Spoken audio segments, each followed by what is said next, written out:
He was never supposed to take a single NFL snap, the last pick in the draft, Mr. Irrelevant, a camp arm, a clipboard guy, but now he's one of the most hated and disrespected quarterbacks in all of football.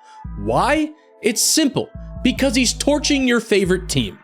But let's rewind. In 2022, the 49ers used the 262nd overall pick, literally the final selection of the draft, to take a quarterback out of Iowa State that nobody expected to make the roster, Mr. Irrelevant. He started the season buried on the depth chart behind Trey Lance and Jimmy Garoppolo. Then 2 injuries later, suddenly Brock Purdy was under center for one of the most storied franchises in NFL history. And what he did was ridiculous. He won all 5 of his regular season starts. He beat Tom Brady. He led the Niners to a division title, and in his first playoff game, he threw for 332 yards and 4 total touchdowns, the most ever by a 49ers rookie. And this wasn't a fluke.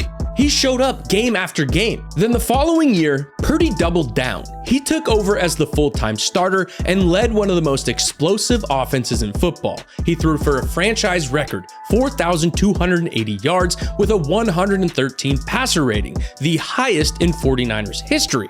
He orchestrated a 17-point comeback in the NFC Championship, and he started Super Bowl 58, becoming the lowest drafted quarterback ever to reach the big game. The 49ers ultimately fell short in an overtime loss, but Purdy's individual accolades came flying in. He was selected to the Pro Bowl, placed 4th in the MVP voting, and in 2025, just a handful of days ago, the 49ers rewarded their unlikely star with a massive 5-year, $265 million contract extension, making him one of the league's highest paid quarterbacks. Yeah, that's a hell of a lot of money for a guy the league once labeled irrelevant. But here's the twist. The better he played, the louder the hate got. They called him a system quarterback, a check-down merchant. They said he was only good because of Kyle Shanahan. But every time Purdy silenced one criticism, another one popped up. The goalposts just kept moving, and even when he balled out, led comebacks, dropped dimes under pressure, or outplayed top defenses, the conversation didn't shift because some people just can't stand the idea of this guy being a great quarterback. But if you actually watch him play, you'll see it. He's not 6'5", he doesn't run a 4.4, and he's not launching 70-yard bombs off one leg, but his reads are clean, his ball placement is surgical, and his poise is unreal.